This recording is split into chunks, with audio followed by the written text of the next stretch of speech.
Hey guys, I thought I'd put together a little video outlining a rebuild of a 5.7 liter ls1. Motor was originally out of a 1998 Trans Am and has been swapped into a 93 Mazda RX-7. Basic modifications on this engine has Texas Speed and Performance 228R cam, medium-sized cam. Has PRC stage 2.5, 5.3 liter heads, which up the compression by about a full point, a little bit less, maybe 0.9. ls6 intake, shorty Edelbrock headers, things like that. Nothing too drastic. The motor has also seen a few runs with a 125 shot of nitrous using a Nitrous Express single nozzle wet kit. So basically what happened is last time at the track, after a couple of runs, started to develop a knock, which I believe is coming from the bottom end.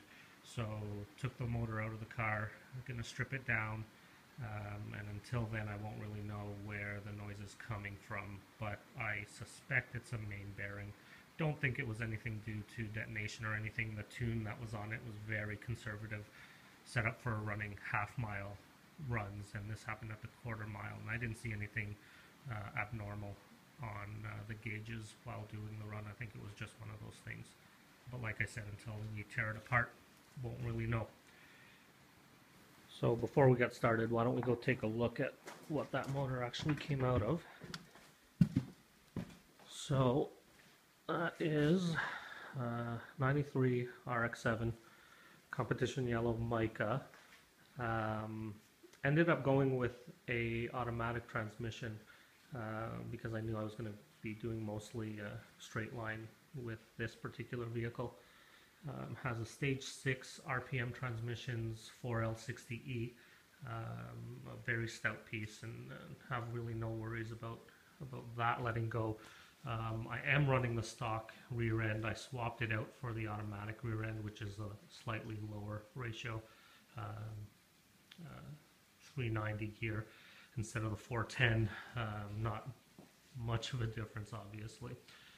So anyways, yeah, that's what it came out of, and let's start with the teardown. Okay, so first thing we're going to do is remove the coil pack brackets, which you see here. There's a few 10mm bolts that you have to remove. I don't have to remove the bolts that are actually holding the coil packs onto the bracket itself. You can just remove it in one whole unit, and obviously going to do that for both sides of the motor. Alright, so now that the coil brackets are off, what we're going to do is take off the valve covers. Again, very simple to do. A few 8mm bolts on there. This design is the center bolt design. Some have the perimeter bolts. But anyways, yeah, we'll take those off, both driver and passenger side, and see what we have underneath. Take a look and see if anything is loose. I'm pretty sure the noise was coming from the bottom end, so I don't really expect to see anything up top. Okay, so as you can see, we got the valve covers off of both sides of the engine. Really easy to do. Like I said, a few 8mm bolts. Took a look at the gaskets on the valve covers themselves, and they still look really good. They were put on only a couple of thousand miles ago, so we'll definitely be reusing those. The bolts for the valve cover stay on the valve cover themselves, so no real risk in losing those. For the rest of the bolts, I know there's a lot of guys out there who can tear down an engine and know exactly where every bolt goes, and all they have to do is throw it into a single bin.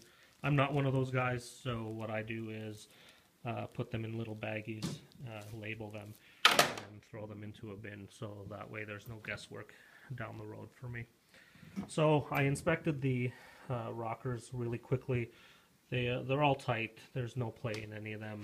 I don't suspect anything is wrong with the top end anyways, but what we're going to do now is essentially remove the bolts on each of the rockers, so then I can remove those.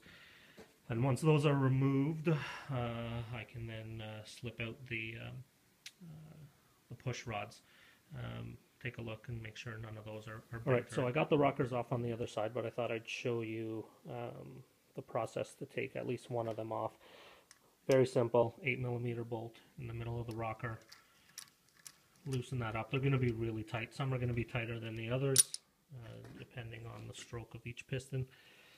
And once you have the bolt completely out, it just comes straight out. It's a roller at the base, not at the tip, type rocker. Once that's out, you can take out the push rods. These particular push rods are competition cam 7.4 by 0.08 hardened push rods. Since it has a different cam and upgraded heads, so went ahead and upgraded those at the time. Let's go over to the other side. So this side basically has all the rockers off, and then once that happens, you can take the rail off, which the rockers sit on, and just store them somewhere. So I like to keep everything in order. I know the rockers, it's not really necessary to, but I do it anyways just in case. So basically I just have a piece of cardboard labeled left and right, and the front there you can see there's a bag of all the push rods from the left side of the motor.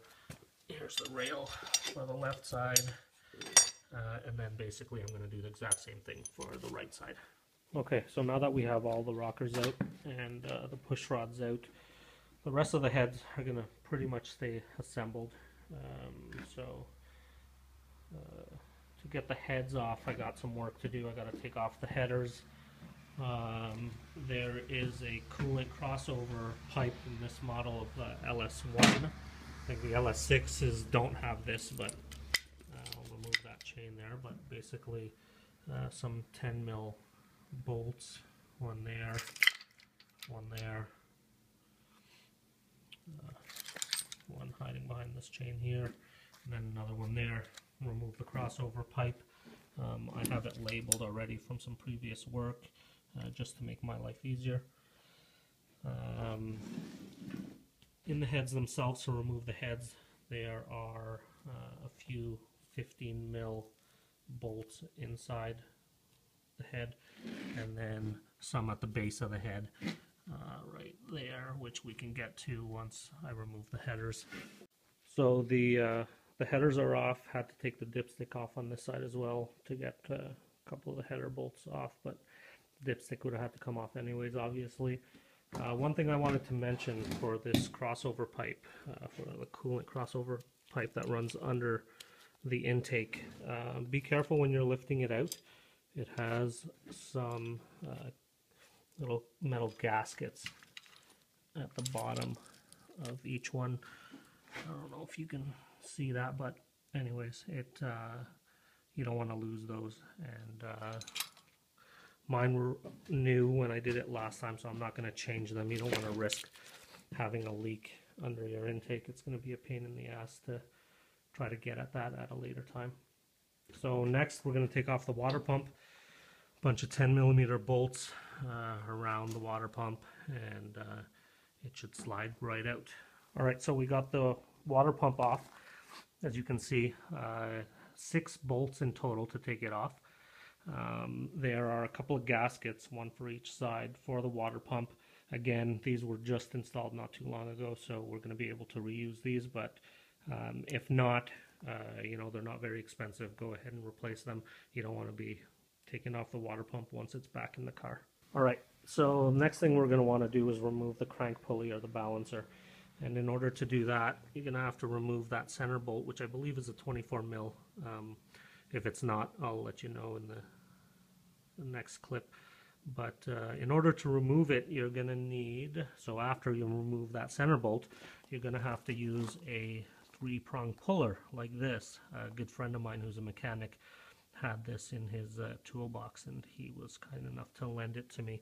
And essentially, the claw of the puller is going to grab these parts of the pulley and put pressure on the middle and pull the pulley right out.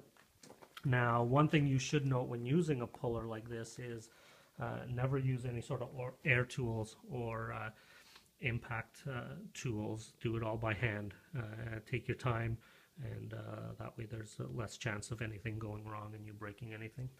Okay, so here we have the puller on the pulley itself. Like I said, those claws are grabbing those little parts that come out on the pulley itself.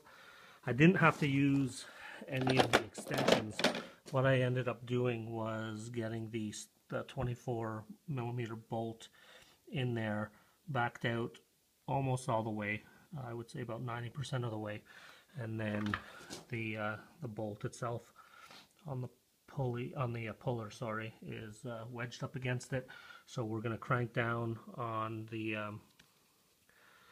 bolt on the pulley, which should then pull the pulley right off. It's going to be difficult at first, and then it'll basically crack loose, and it should come out relatively easy after that.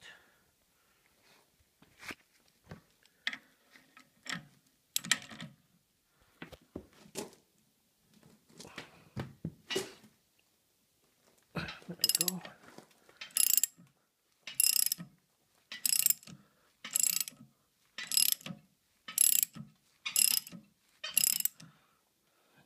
That's it. So basically you can see it's starting to come out, and once that's out, I think the next step is going to be to take the heads off. So the crank pulley's off. I did have a small snag while trying to take it off, so essentially my original plan was to just push up against the bolt, the original bolt that was hardly threaded in, but it didn't pull. It didn't give me enough clearance to pull it as far out as it had to come. So I had to remove that bolt entirely near the end and use one of the extensions that comes with the puller. And basically the way it works is there's a hole in the middle of the bolt for the puller, and you have various size rods that come with it. And I had to use the longest one, and it gave me that extra length that I needed to get the pulley off. But other than that, really no issues trying to take that off. The 15mm bolts inside the head are all out. 15mm bolts at the bottom of the head are all out as well. In addition to that, there are a few 10mm bolts that need to be taken out before you can actually remove the head from the block. Once all those bolts are out, it's going to take a little bit of prying to release the head from the block, but it shouldn't be too bad.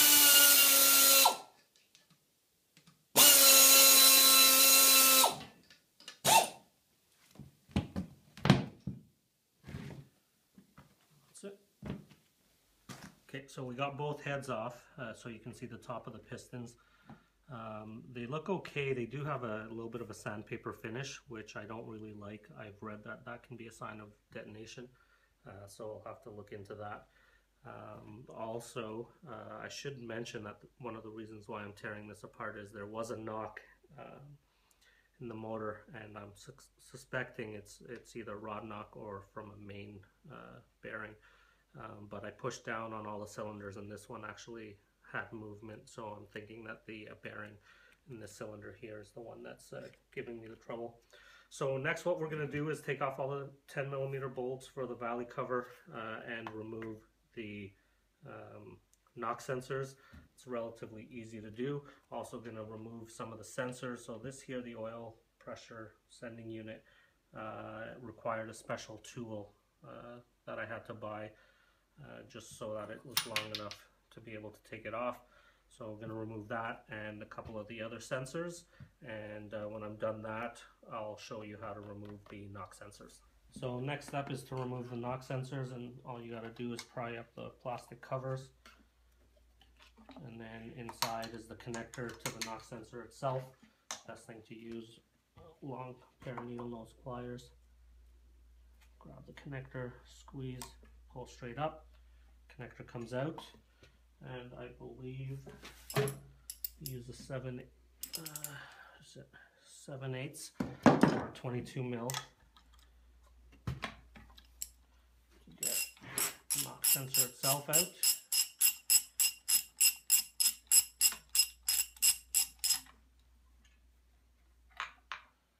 it. There's the actual knock sensor. So you do the exact same for the back one. So the next thing we're going to do is remove these retainers for the lift.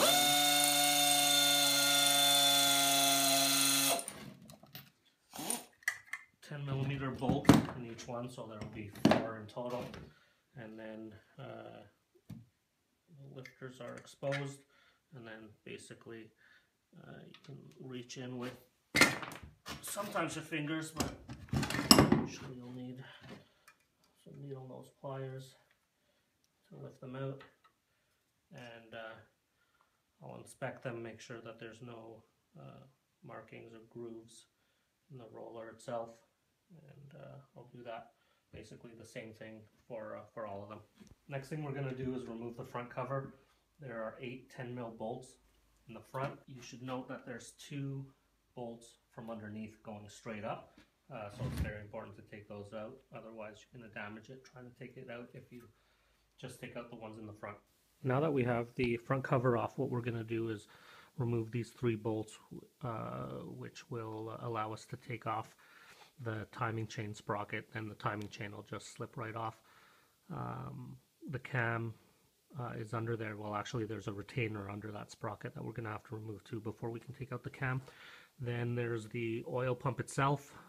We can't remove it right now because if you can see, there's the oil pickup which is bolted to the pump itself. So after we remove the sprocket, chain, and cam retainer and the cam, we'll flip the motor upside down and remove the oil pan so we can get that oil pump out. Now that the timing chain sprocket is off, here's the retainer, the cam retainer. When I took the sprocket off for the timing chain, I didn't care to mark it or anything like that because it has a dowel on the cam, so it can only go on one way, so you can't really screw that up. So now I'm going to remove these bolts for the cam retainer. So now that the cam retainer is out, the cam is ready to come out. And a good trick to know is you can use the bolts that held the water pump in, since they're the same thread, and thread it in there, and it'll give you something to hold on to while trying to jiggle the cam out, because they're not always the easiest to come out. So what you want to do basically is start by lifting upwards and turning and kind of wiggle it around. And you don't want to damage the cam, especially if you don't plan on replacing it. So you got to be somewhat gentle with it.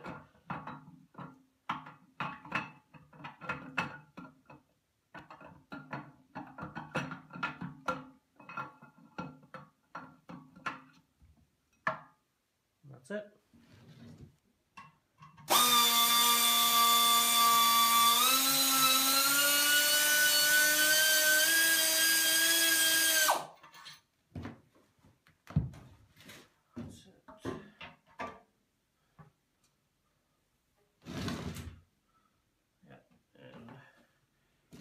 I'll show you in a second, but basically you can see a lot of metal shaving at the bottom of the pan. That's most likely going to be from a bearing. Okay, so before we get to the contents in the oil pan, we're going to remove the pickup.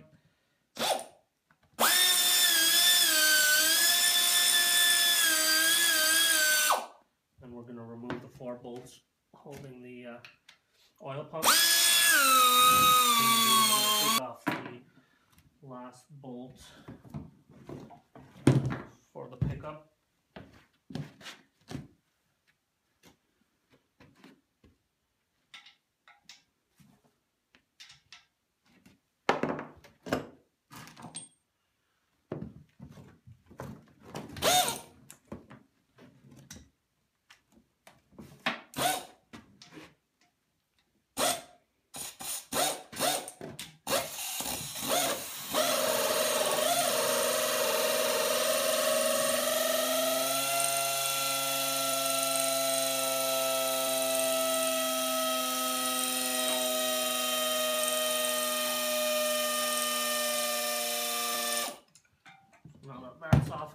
to take the pickup right out of the pump.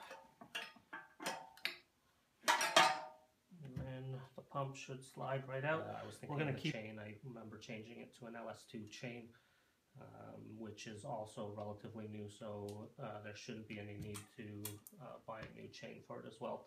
So what we're going to do is remove this pan here, the cover, and it'll give us access to the crank and the rods themselves, and that's where we'll get down to the fun stuff. And I'm sure that at least one of those bearings for either the rods or the mains is worn out, has spun. Okay, so here I basically flipped over the oil pan, a few 10mm bolts. I have an improved racing oil baffle in there to help with oil starvation issues that are known to happen in the ls1 when road coursing and drag racing. Anyways, as you can see, a lot of metal. I don't know if you can see that or not, but a lot of metal. Okay, so what we're going to do now is remove the caps. You have the main caps and the rod caps.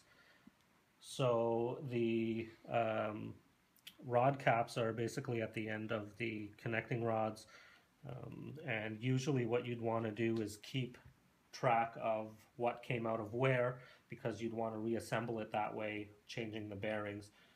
The caps are specific to the rod that it came off of. But in my situation, I think we're going to be throwing out a lot of this, and I don't think the crank even is going to be reusable, so I'm not going to keep track of where it all came out from. A quick trick to let you guys know is I reinstalled the 24mm bolt to the crank, and basically that allows me to turn the motor over sometimes. There we go. And after turning it over, you can expose the rod cap bolts so that you can take them off accordingly. Take a couple off, spin it, take a couple of more off. Okay, so we removed the bolts for the rod end caps, and they're 11mm bolts. These two are the ones I suspect are giving me the issues. There was some play in it when I was moving stuff around. So if we take the cap off,